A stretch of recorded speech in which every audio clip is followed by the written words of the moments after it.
Aujourd'hui, vidéo sur le principe de Pareto, ou loi de Pareto, comme vous voulez. Donc 20% des efforts produisent 80% des résultats. On va voir si on peut l'adapter au développement personnel et surtout à la réussite d'objectifs. Voilà. Donc aujourd'hui, on va juste un peu effleurer le sujet, voir une toute petite vidéo. On l'utilise pas mal dans la piste, donc si vous voulez, dans la Perfothèque, on a le livre 80-20 que Thiago a lu et recommande.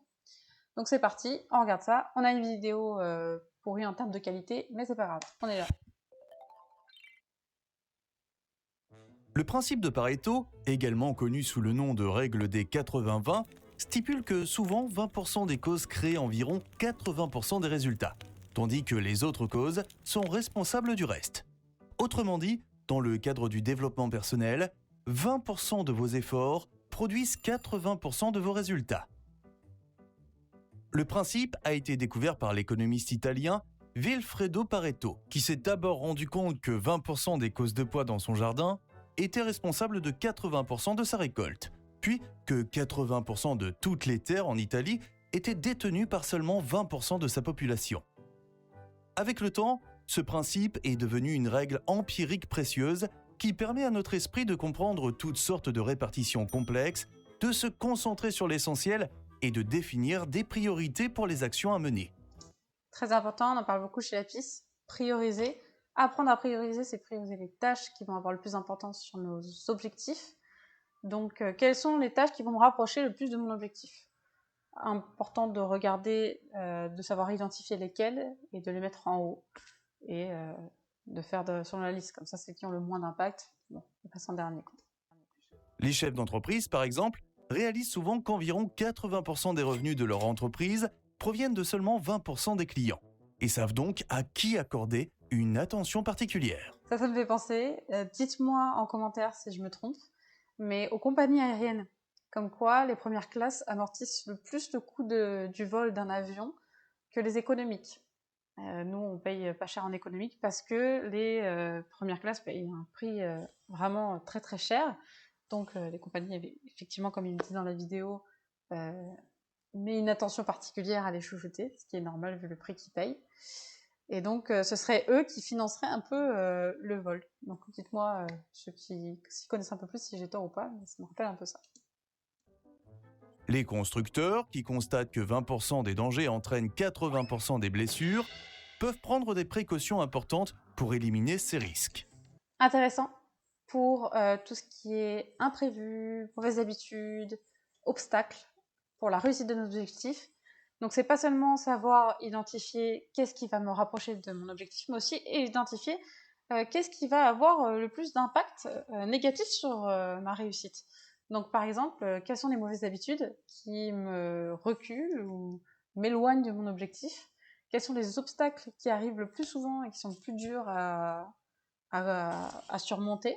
Donc tout ça, il faut le regarder, ça peut être vraiment intéressant. On va peut-être regarder des études d'ailleurs dans une des vidéos. Les développeurs qui savent que corriger les 20% des bugs les plus signalés permet d'éradiquer 80% des erreurs peuvent se concentrer sur ces 20% et laisser les autres 80% continuer à importuner les utilisateurs.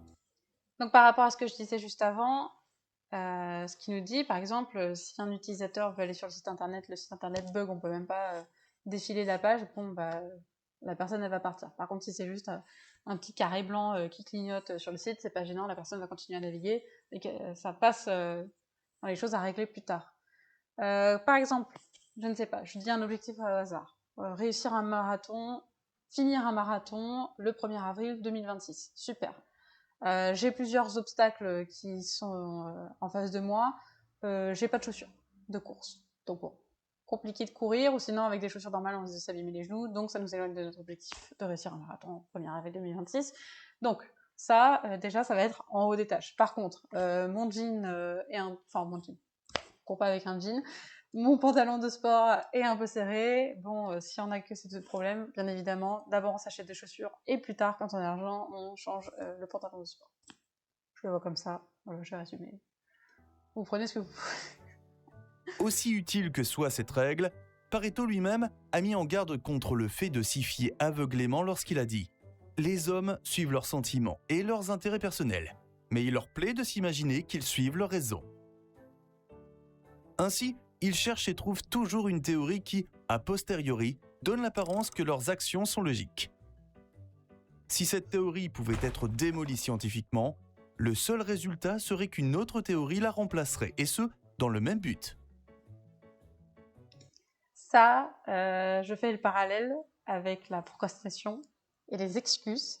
Ça nous définit très bien en tant qu'humain. On a toujours une justification pour une procrastination de oui, je me pose 5 minutes parce que je fais pas ça, parce que. Ou cette excuse de oui, je peux pas le faire parce que j'ai pas le temps, ou parce que tatati patata. Alors il y en a qui l'ont vraiment pas, mais certains te disent j'ai pas le temps, et quand tu regardes leur temps d'écran de réseaux sociaux, il est énorme, ou parfois ils savent juste pas prioriser leur temps aussi. Enfin bref, on aura toujours une excuse, comme quoi faut écouter nos mentors, faut écouter les personnes qui ont réussi avant nous pour nous conseiller. Et parfois, faut mettre l'ego de côté et se dire, ou aussi savoir s'avouer que bon, ok, j'avais le temps, ou ok, bon ça, je peux le faire, etc. C'est pas simple. Que pensez-vous de la règle des 80-20 ? Où peut-elle être appliquée ? Et où avons-nous besoin d'une analyse plus approfondie pour comprendre pleinement ce qui se passe ? Ce que je vous propose, c'est que dans une prochaine vidéo, on regarde un peu plus en profondeur la loi de Pareto. Pour ceux qui sont intéressés, sur le site internet de la pige, je vous mettrai un lien. Comme je disais au début, on a la Perfothèque où Thiago a mis le livre de 80-20 avec le résumé, les points clés. Comme ça, vous regardez si ça vous intéresse, et si ça vous intéresse, vous pouvez le lire. Donc voilà, je vous souhaite une bonne journée et à la prochaine.